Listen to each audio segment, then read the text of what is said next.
बाबर का भाई कहाँ से आ गया यार यहाँ पे? बहनोई था, मेहंदी ख्वाजा। बाबर का भाई का तो हम कहाँ एक बार भी जिक्र किए हैं बाबू, भारत के इतिहास में कहीं किए हैं? आप लोग बताइए भाई, इसको मैसेज कीजिए। खानदान के बारे में जान के क्या करेगी जब इतिहास में उसका इतिहास, तुम इतिहास में जिसका योगदान ही नहीं है तो उसको जान करके क्या करेगी तुम? अब ऋतिक रोशन के चाचा का नाम जानती है? नरेंद्र मोदी का 7 भाई है, 6 गो भाई का नाम जानती है? नहीं जानती है, कोई मतलब ही नहीं है उसको जान करके क्या करना है तुमको? फालतू का टाइम वेस्ट कर रही है। हाँ बोलो, आगे बढ़ने दो कुछ। हाँ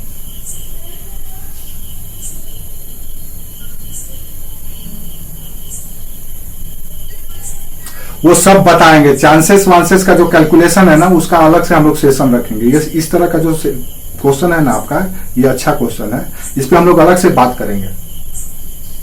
इसका हम लोग का अलग से सेशन होगा। तुम लोग का सवाल सुन करके हमको भी हंसी आता है कभी कभी। अच्छा है, इसी बहाने का इसे, हाँ ये सब बात जो आपका है ना, जो ये जरूरी भी है, आपका सवाल अच्छा है। देखो एक बात समझ लो, अभी बता ही देते हैं थोड़ा सा।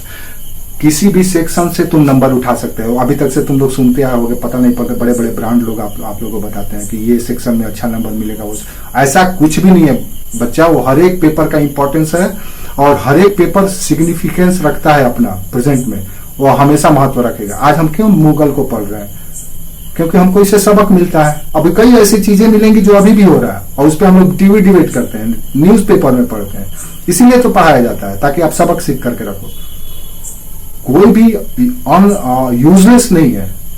जो भी यूपीएससी आपसे पूछ रही है समझ लीजिए उसका कहीं ना कहीं इंपॉर्टेंस है, महत्व है। इसलिए ये भ्रम निकाल दो कि उससे वो एरिया से हमको ज्यादा नंबर मिलेगा, यहाँ से नंबर। आप जिसमें बेहतर लिखेंगे, ये नहीं कि फैक्ट लिखेंगे।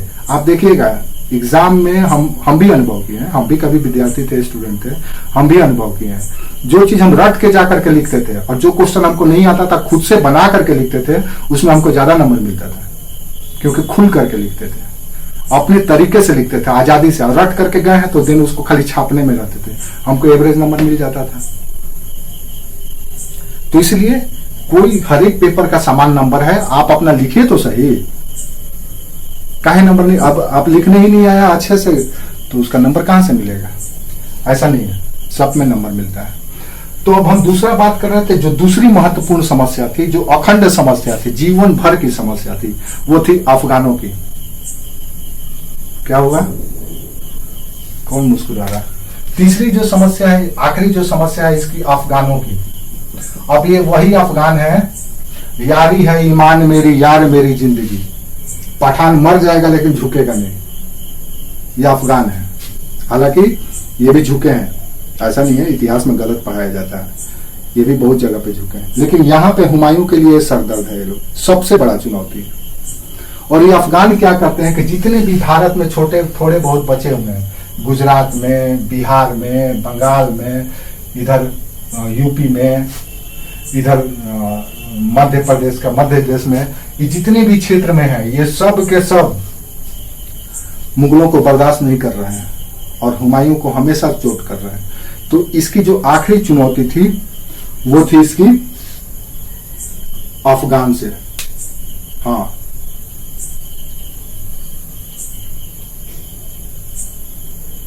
अच्छा, टेलीग्राम पे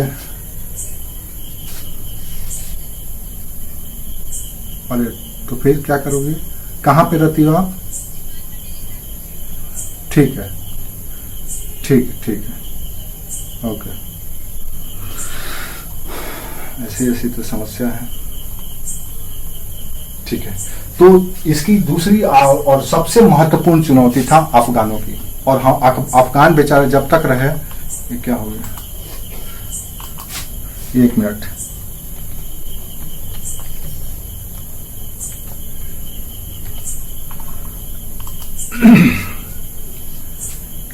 ये एक समय के बाद लॉग आउट होने लगता है, क्या है? हाँ,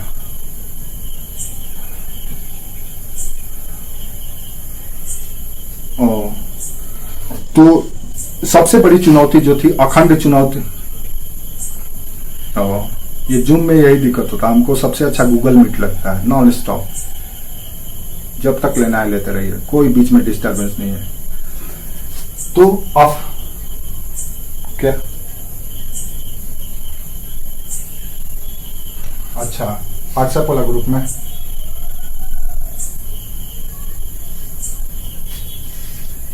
अच्छा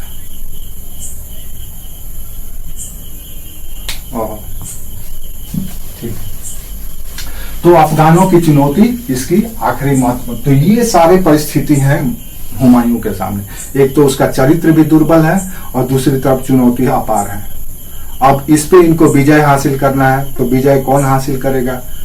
तो चरित्र अगर अच्छा होगा तो विवेक भी काम करेगा, बुद्धि भी काम करेगा। चरित्र ही नहीं है, रावण के पास चरित्र ही नहीं था, इसीलिए राम से हार गया। नहीं तो रावण राम से हर एक मामले में अपार गुना ज्यादा था, शिक्षा में, विद्वता में, धन में, जाति में, हर एक मामले में रावण राम से सर्वश्रेष्ठ था। लेकिन एक नहीं था, चरित्र बल, और चरित्र बल हुमायूं के पास भी नहीं है।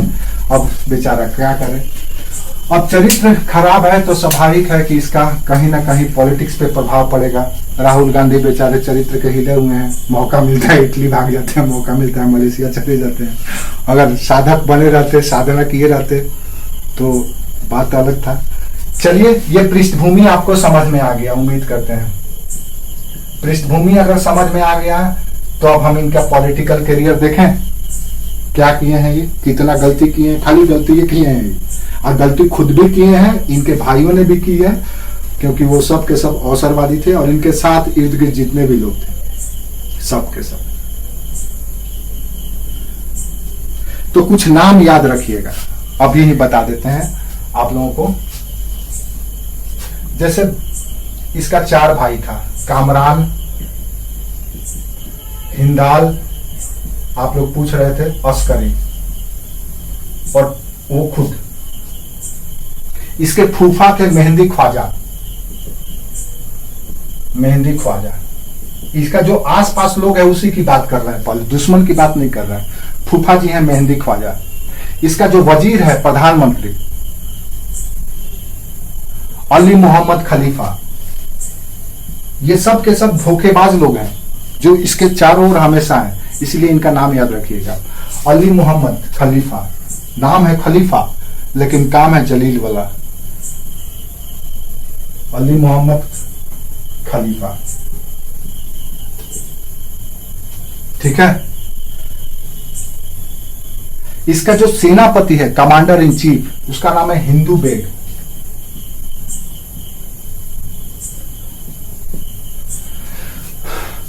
ये ऐसे लोग हैं जो आजीवन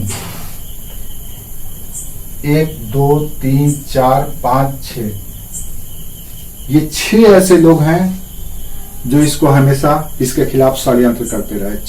6 से षड्यंत्र, तो ये जिंदगी भर बेचारे के खिलाफ षड्यंत्र किए, ये 6 के 6 लोग। अली मोहम्मद खलीफा ये वजीर है, प्रधानमंत्री। वजीर कहा जाता है प्रधानमंत्री को, इसीलिए आप देखिएगा प्रशासन में दीवाने विजारत एक टर्म आता है, पढ़ेंगे हम लोग एडमिनिस्ट्रेशन, एडमिनिस्ट्रेटिव डेवलपमेंट, तो वहां पे आएगा। तो वजीर है, यानी हिंदू बेग, हिंदू बेग, हिंदू बेग। अब ये ऐसे लोग हैं जो षड्यंत्र करते रहते हैं। दूसरी ओर ये तो हो गए इसके घर के भेदी लंका ढाए, घर के विभीषण लोग हैं ये लोग। दूसरी ओर अब इसके दुश्मन कहां कहां है ये भी देख लो। दुश्मनों का दुश्मन बैठा हुआ बिहार में, शेर खा, बाद में यही शेर शाह बन जाएगा। इन्हीं को हरा करके अब टाइटल ले लेगा अपना शेर शाह, क्योंकि अब शाह बन गया है। और इतना खदेड़ेगा कि पंजाब तक पहुंचा देगा इनको। इनको बेचारे को भारत में जगह नहीं मिलेगा, ईरान में जाएंगे शाह तामस्क के पास, और वहां जाकर के अपना पंथ बदल देंगे, सुन्नी से शिया भी बन जाएंगे बेचारे, कि किसी तरह से हमको राजनीतिक हासिल हो जाए। ये स्थिति होने वाला है इनकी, ये इतना खदेड़ेगा। तो पहला दुश्मन नंबर 1 है इनका शेर खान या शेरशाह। दूसरा दुश्मन बैठा हुआ है यहां पर, नाम है इसका बहादुर शाह, गुजरात में। तीसरा दुश्मन बैठा हुआ है वही इब्राहिम लोदी का छोटा भाई मोहम्मद लोदी, ये भी बिहार में है। इधर आपको यहां दिखाई दे रहा है मोहम्मद लोदी। ये नाम इसलिए याद रखना है क्योंकि इन्हीं लोगों के साथ ये युद्ध किया है, इसका राजनीतिक द्वंद्व यही लोग हैं। जैसे केंद्र में बीजेपी की सरकार है तो अलग अलग राज्यों में जो अलग अलग सरकार है, जैसे बंगाल में टीएमसी बीजेपी के दुश्मन, तमिलनाडु में केसीआर, आंध्रा में किसकी सरकार है,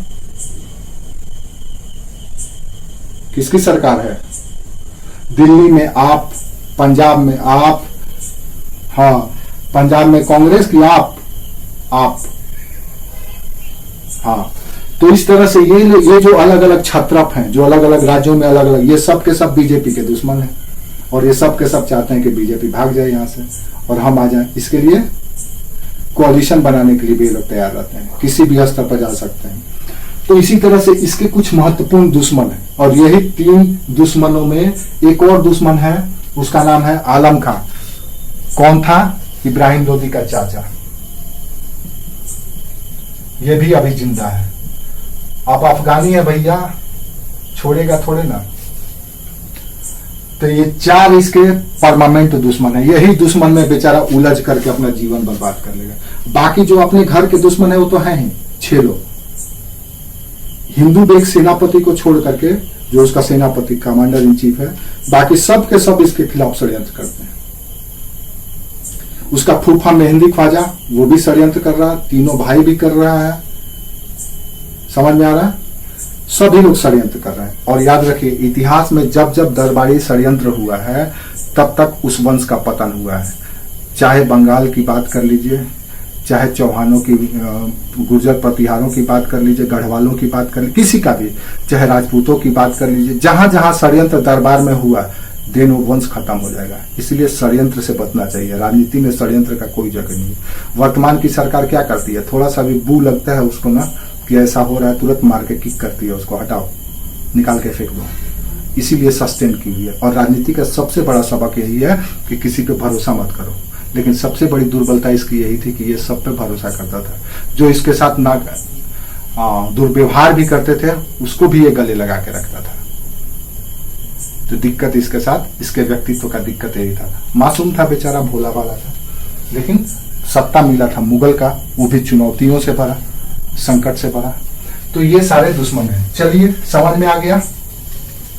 ये सब नाम आप याद करके रखिएगा। ये सब अब नाम बार बार आएगा। जितना नाम बोले हैं बस उतना ही नाम याद रखना है। पता है एक बार में याद नहीं होगा, लेकिन इतना नहीं भी लिखेंगे तो भी भाई कर सकते हैं, लिख देंगे तो भी बहुत है। समझ में आया?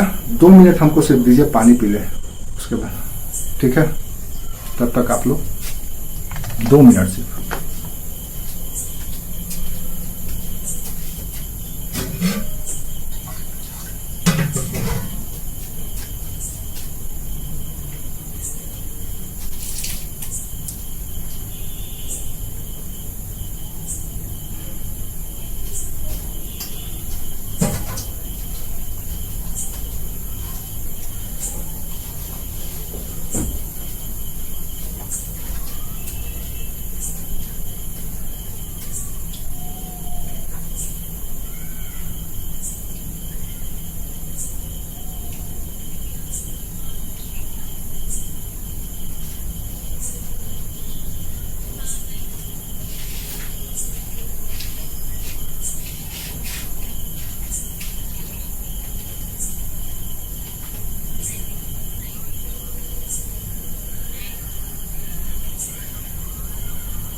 क्या चीज का? अच्छा अच्छा, किसी दिन आप लोग से सिलेबस का एक अलग से सेशन रख देंगे, सिलेबस को कैसे पढ़ना है और कैसे सारा पेपर की बात कर रहे हैं क्या, उसको हम ब्रेकअप।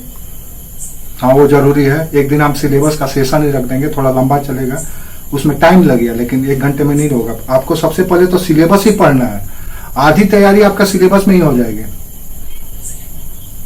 हाँ क्या कि, हाँ क्या कि आप देखो सिलेबस पता है क्या है, आप सिलेबस आपके लिए पता है क्या है, सिलेबस आपके लिए रिलीजियस टेक्स्ट की तरह है। आप कितना धार्मिक हो वो आपका निर्भर करता है कि आप कितना अध्ययन किए हो रिलीजियस टेक्स्ट का, चाहे आप किसी भी रिलीजन के हो। तो आप पढ़ाई कम 1 महीना मत पढ़ो, हम तो कहते हैं 1 महीना कोई किताब मत पढ़ो, 1 महीना खाली सिलेबस वाला लाइन से रट जाओ, आधा तैयारी तुम्हारा इसी हो जाएगा। सही बता रहे, आधा तैयारी उसी से हो जाएगी।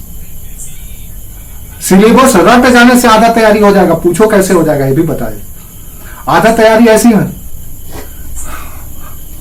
हाँ बोल, सिलेबस रट, यूपीएससी निकालना है तो सिलेबस रट लो, क्या कि सिलेबस अगर दिमाग में रहेगा, सुनो क्यों रहेगा, हम लिखवा देंगे, सब लिखवा देंगे। वो हफ्ता में 1 दिन हम लोग अलग से सेशन रख लेंगे और उस पर हम लोग वही सब बात करेंगे, क्या कि वो ज्यादा जानना जरूरी है।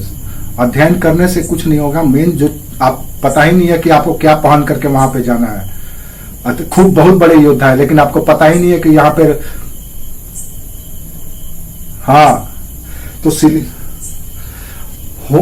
हमारा तो देखो, हाँ हमारा तो ये कहना है ना कि सिलेबस, इसलिए हमने कहा कि आप रट लीजिए, क्योंकि सिलेबस रट लोगे ना तो आपको आपके नजर में सब कुछ दिखने लगेगा कि हमको ये पढ़ना है ये नहीं पढ़ना है। सिलेबस आप रट लोगे तो आपको तुरंत फर्क भेद करने का अनुभव हो जाएगा। ये कुछ, हाँ आपको अपना दायरा पता चल जाएगा कि कहां तक बॉल फेंकना है, नहीं तो नो चले जाएगा। सिलेबस पढ़ने से ये पता चलेगा कि कहां किस लाइन में से पहले पैरवा रखना है, पैरवा आगे तो नहीं चलेगी, चले जाएगा तो फिर नो हो जाएगा। तो हम लोग ज्यादा फास्ट के चक्कर में, हाँ ज्यादा फास्ट के चले, हाँ हाँ बोलो।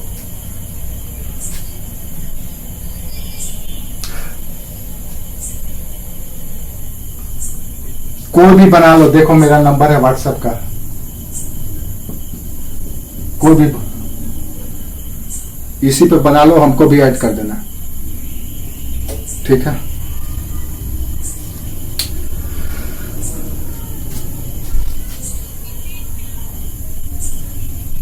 सेवन टू 7209318 हाँ 9318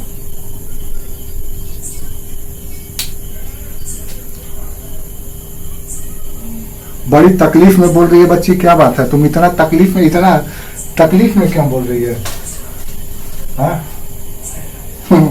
तुम अच्छा एक बात पता है, आप लोग और भी मेरा दिन में क्लास होता है बहुत सारा, हमारा अपना खुद का, लेकिन हमको जितना मजा इसमें आता है ना, ये जितना हाँ हाँ बोलो, ये देखो 7209318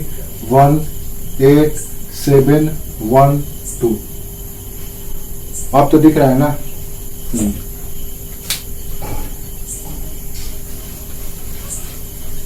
तुम लोग को भी आदत पड़ जाएगा जब आंसर राइटिंग करने लगेगी ना, जब 3 घंटा में 3200 वर्ड लिखना पड़ेगा तो तुम्हारा भी वैसा ही आदत हो जाएगा, डॉक्टर बनिए जाएगी। हम कभी तो हम खुद भी अपना नहीं समझ पाते हैं,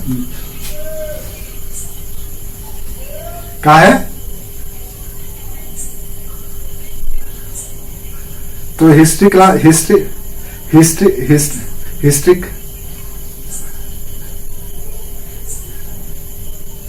आपको पता है जब आप हंसते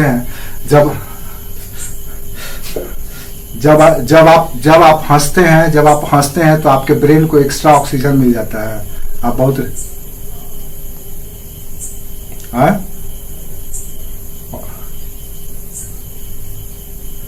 तुमको बाबू जिस पेपर में तकलीफ होगा तुम हमसे कंसल्ट कर लेना, किसी भी पेपर में यूपीएससी का, इसीलिए मेरा कोई दायरा नहीं है कि हम यही पेपर पढ़ाते हैं। हम जो भी पेपर पढ़ा नहीं, सुबह नहीं लेते हैं। इतना मेरे पास टाइम नहीं है कि हम अलग से फिर और भी क्लास ले सकें। बोलो।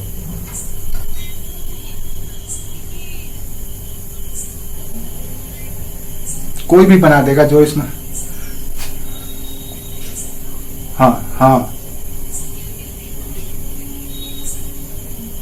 ये क्या है, अफगानिस्तान और सीरिया में क्या है ये सीरिया लिखी है, अफगानिस्तान और सीरिया में। हा हा हा, ये क्या है?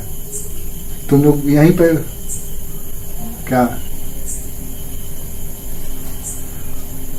हाँ, वेरी गुड। हाँ, यूक्रेन में, ठीक है। तो इसलिए अब हम लोग बात करते हैं हिस्ट्री। इसलिए हिस्ट्री की तरह मत पढ़ो, क्योंकि नहीं तो आप हिस्ट्री बहुत बोझिल हो जाएगा। कोई भी पेपर को यूपीएससी में बोझिल मत बनने दो, उसको अपने ऊपर हावी मत होने दो। अगर पेपर आपके ऊपर हावी हो गया, सब्जेक्ट अगर वो हावी हो गया, देन उसके बोझ में दब जाओगे। इसलिए हावी मत होने दो। दूसरी बात, यूपीएससी की एक और बहुत महत्वपूर्ण बात है, जो भी चीज पढ़ रहे हो आप, चाहे अभी आज से 4500 साल पहले का भी पढ़ रहे हो, इंडस वैली सिविलाइजेशन की बात अगर आप कर रहे हो एंशिएंट हिस्ट्री में, तो उसका रिलीवेंसी देखो अभी कहाँ है, उसको अभी से देखो, जोड़ो। जैसे मान लो इंडस वैली सिविलाइजेशन का हम इंटरनेशनल ट्रेड पढ़ रहे हैं, तो सिर्फ और कितना लाउडली बोले बाबू अब तो। अच्छा, आप ही के साथ प्रॉब्लम होता है? क्या नाम है आपका? हाँ, नीतू, आप ही के साथ प्रॉब्लम होता है। बाकी सब लोग को प्रॉपर सुनाई दे रहा है?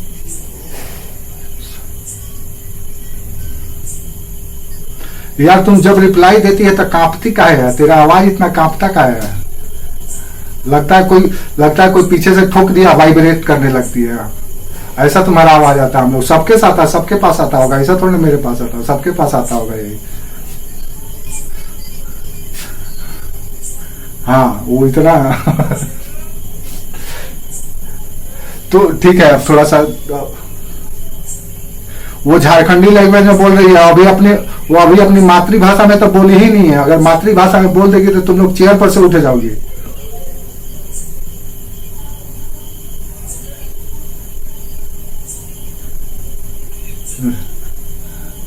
हम पता नहीं अब कौन बोल रहा था, शायद हमको लगता है कि नहीं तो झारखंडी भाषा बोलेगी तो थोड़ा सा और दिक्कत हो जाएगा। गनीमत मनाओ कि कोई साउथ इंडियन नहीं है। हाँ, ज्योग्राफी क्लास में क्या हो गया है? तो जाइए, तब स्टार्ट होने वाला है। कितने बजे से स्टार्ट होता है ज्योग्राफी क्लास? 9:30 बजे से। तो आप लोग को जाना है, क्लास छोड़ दें अभी। वैसे टाइम हम लोग का हो गया 1 घंटे का। आप लोग कहेंगे तो कल नेक्स्ट। हाँ ठीक है, 10 नहीं, आज कंप्लीट कैसे हो जाएगा? अभी आज नहीं होगा। अभी तो हम लोग इसका, हाँ अभी तो 1 क्लास और लगेगा ही लगेगा। तब आपको हमेशा हाँ तो तभी परमानेंट आपको समझ। हाँ ठीक है, सभी लोग समझदार हैं।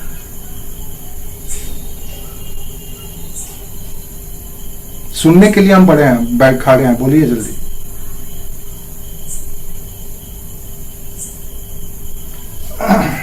अब ये भी आप लोगों को नहीं पता है, ईसापुर हिंदी में उसको ईसापुर कहते हैं, या ईसापुर मतलब ईसा जीसस से पहले। जीसस का जन्म 1 ईस्वी में माना गया है।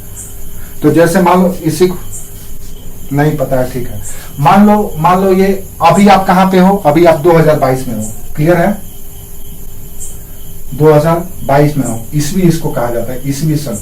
अब 2022 से पहले आओगे 1 ईस्वी में आ जाओगे ना, तो इसी को कहा जाता है इसी समय ईसा का जन्म हुआ था, ईसा मसीह का। ये हमारा कैलेंडर नहीं है। हमारा कैलेंडर तो भैया और एडवांस है। हमारा कैलेंडर लाखों साल का है। हम लोग कौन सा कैलेंडर यूज करते हैं? हम लोग युग, कल्प, मनवंतर वाला कैलेंडर यूज करते हैं। तो हमारे अनुसार मानव की सभ्यता का विकास बहुत पहले ही हो चुका है। लेकिन ईसाई डोमिनेट किया जब वर्ल्ड कम्युनिटी में, तो बहुत चीज बदलाव आया। एक दिन बताएंगे क्या क्या बदलाव आया है, ज्योग्राफी में, हिस्ट्री में, सब बदला गया है। तो यहाँ पे हो गया, एक से आगे बढ़ सब बात करेंगे, ठीक है। तो 1 ईस्वी से लेकर के अभी तक जैसे आए, तो ये एडी हो गया, एनो डोमिनी, यानी कि ईस्वी सन। अब इससे पहले क्या हो गया, बीसी, बिफोर क्राइस्ट, यानी ईसा मसीह से पहले। तो हम जैसे ही कहते हैं कि पेलियोलिथिक पीरियड, या हम कहते हैं नियोलिथिक पीरियड, या हम कहते हैं इंडस वैली सिविलाइजेशन, या हम कहते हैं वैदिक कल्चर, जैसे ही ये सब टर्म यूज करेंगे तो ये सब के सब बीसी में आएंगे। क्यों आएंगे?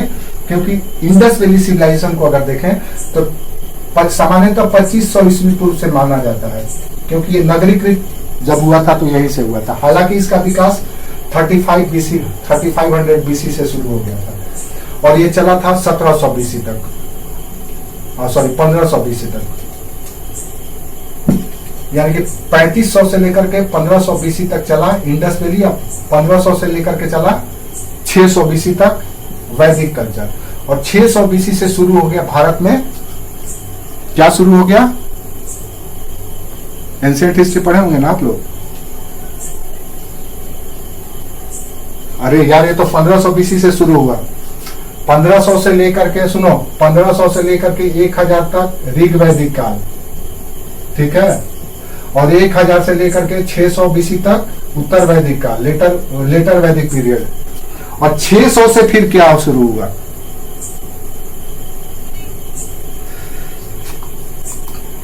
(600) से क्या शुरू हुआ? जनपद काल, जनपद काल।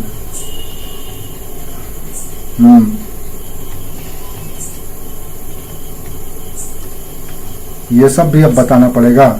बोलो, अब क्वेश्चन है, डाउट क्लियर कर लो, अब वो छोड़ दो, अब उधर हम लोग नेक्स्ट क्लास में बात करें।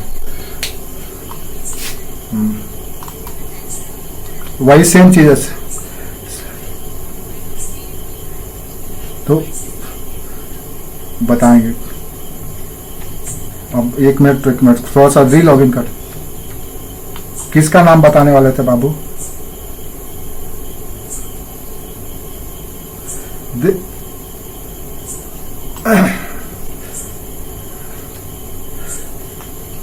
हाँ, बता रहे हैं। हाँ, सेंचुरी, थोड़ा सा रुक जाना, नहीं तो लॉग आउट हो जाएगा। हमको री लॉग इन करने दो, बार बार मैसेज आ रहा है साइन आउट करने का कि ओवर हो गया था। हाँ, अब चलो, हो गया। अब बोलो, अब बोलो, क्या बोल रहे हो? ठीक हो गया, बोलो, पूछो क्या पूछ रहे थे। किस चीज का बुक्स, किसका बुक्स?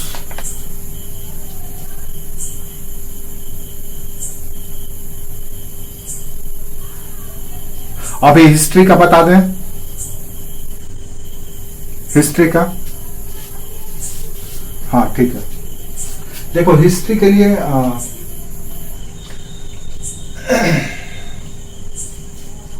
हाँ बोलो।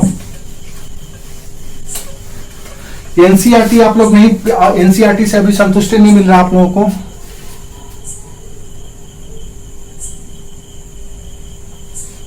ठीक है, ठीक, ठीक है, बहुत अच्छा है, बहुत अच्छा है। सतीश चंद्रा, बिपिन चंद्रा, टीएमएच, यही सब फंडामेंटल बुक, बहुत अच्छा है। आर.एस. शर्मा अच्छा है। हाँ, स्पेक्ट्रम, बस ये, बस इससे दो ये ठीक है, अच्छा नाम लिए। आर.एस. शर्मा, आर.एस. शर्मा, और ये 1 मिनट, टीएमएच का, हाँ टीएमएच का भी ले लो, सॉरी स्पेक्ट्रम का।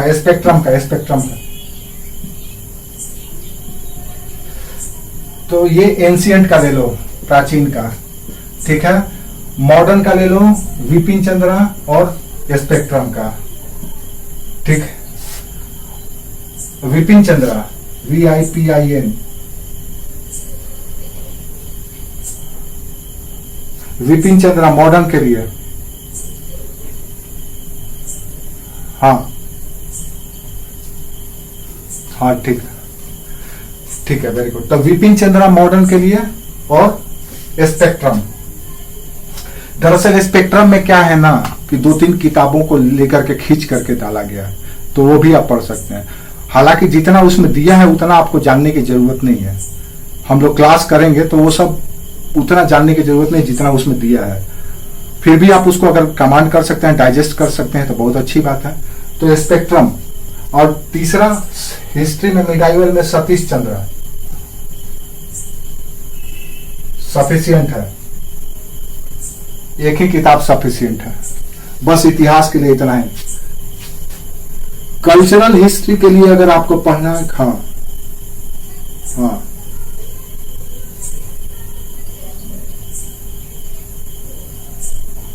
किसका है? महेश बर्णवाल। महेश बर्णवाल, महेश बर्णवाल तो एनसीईआरटी का बुक है। महेश बर्णवाल का किताब तो एनसीईआरटी का ये है, एनसीईआरटी लेवल का है। वो एनसीईआरटी लेवल का, वो ज्यादा आपको मेंस में काम नहीं आएगा। उससे ये है कि पीसीएस वीसीएस के एग्जाम में आपको मदद मिल जाएगा। एनसीईआरटी बेस्ड होता है वो। अब अगर तो आपको अगर टेक्स्ट बुक पढ़ना है देन एक एक कोई भी पढ़ लो। आप आर.एस. शर्मा पढ़ लो। हम कहेंगे, देखो मेरी बात सुनो, अगर आपको वाकई में पढ़ना है, कॉन्सेप्ट क्लियर करना है, तो एंशिएंट में आर.एस.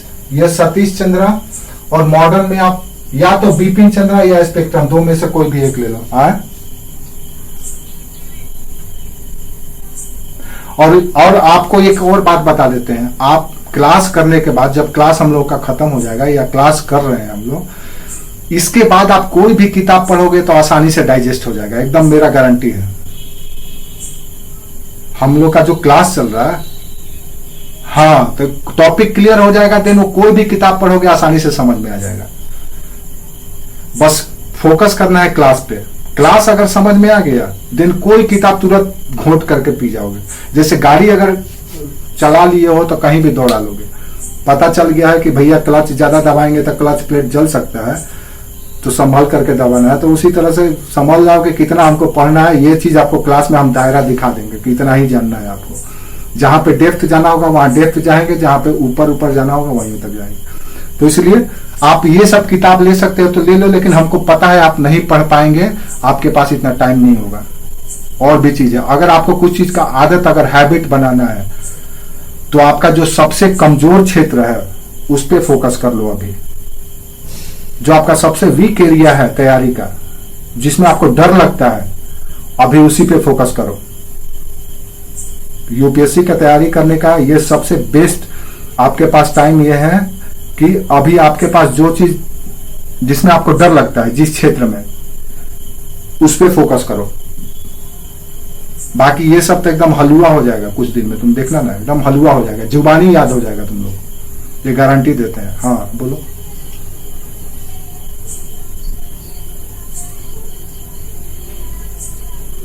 आपको कब का टारगेट चाहिए?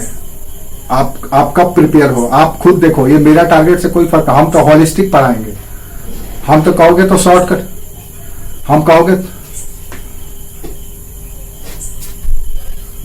देखो, ये सुन लो, मेरी बात सुन लो, एक बात समझ लो। आईएएस का सिविल सर्विस का एग्जाम ना, सिविल सर्विस का एग्जाम के लिए आप कब तैयार हो उसी समय आपका फर्स्ट अटेम्प्ट और आखिरी अटेम्प्ट होता है।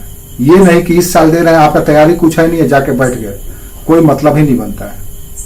आप देख लो कि आप किस लेवल पे पहुंच गए हो।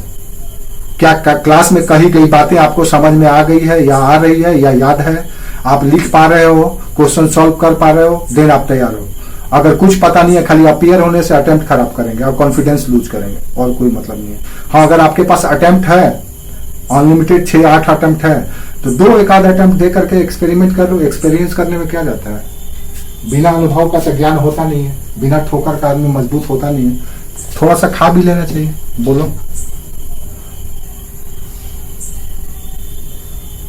हाँ, आर्ट एंड कल्चर क्या चाहिए? आधा आर्ट एंड कल्चर तो तुम लोग इतिहास में पढ़ लोगे, आधा क्या 70% इतिहास का हिस्सा है आर्ट एंड कल्चर। बेस्ट है, हाँ ले लो, नितिन सिंघानिया ठीक है। बाकी तो सब इतिहास में मिल जाएगा, art and culture. Art and culture में जो सवाल पूछा जाता है ये बता देते हैं। आर्ट एंड कल्चर का जो सवाल पूछा जाता है ना, कोई माइक ऑफ है, माइक ऑन है, ऑफ कर लो प्लीज। आर्ट एंड कल्चर का जो सवाल पूछे जाते हैं वो अधिकतर करेंट ओरिएंटेड होता है। देखो सभी लोग निकल गए हैं यार, कौन कौन बचा है? 3 ही लोग बचा है, प्रीति बची है, गरिमा बची है, बस यही 2 दिखा दे रहा है। बाकी लोग कितने लोग हैं? 19 लोग हैं। अच्छा, ओ हमको लगा सब चले गया, हमको अकेले छोड़ करके। ज्योग्राफी में बोलो। ज्योग्राफी में सुनो मेरी बात सुनो, ज्योग्राफी किताब पढ़ करके नहीं समझ सकती है। अभी एक छोटा सा हम कॉन्सेप्ट पूछ देंगे तो परेशान हो जाएगी, उबलने लगेगी।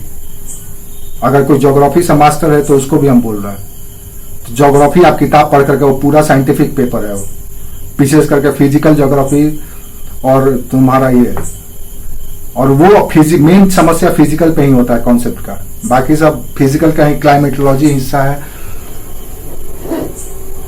बोलो ज्योग्राफी का, अगर ज्योग्राफी का किताब पढ़ना है तो सीसी लॉन्ग का भी अच्छा किताब होता है, सविंदर सिंह का भी अच्छा किताब है। सविंदर सिंह का अच्छा है, बेस्ट है, बिहारी आदमी है, लिखा है अच्छा, सिंपल साधारण भाषा में अच्छा। सविंदर सिंह, सविंदर सिंह, सविंदर सिंह, सविंदर, अरे सविंदर बाबा, कविंदर कहां से ले आई तुम? सविंदर, देख इधर, सविंदर सिंह, कविंदर, इतना भारी भरकम नाम तुम ले आई, बिरले ही सुनने को मिलता है कविंदर, कहां सुन ली ऐसा नाम? कविंदर नहीं, सविंदर सिंह। हाँ,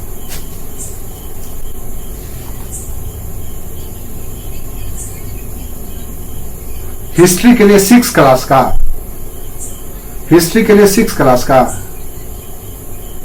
11-12 पढ़ लो ना, हिस्ट्री के लिए काफी है। किसी का माइक ऑन है, ऑफ कर लो, देखो इको कर रहा है,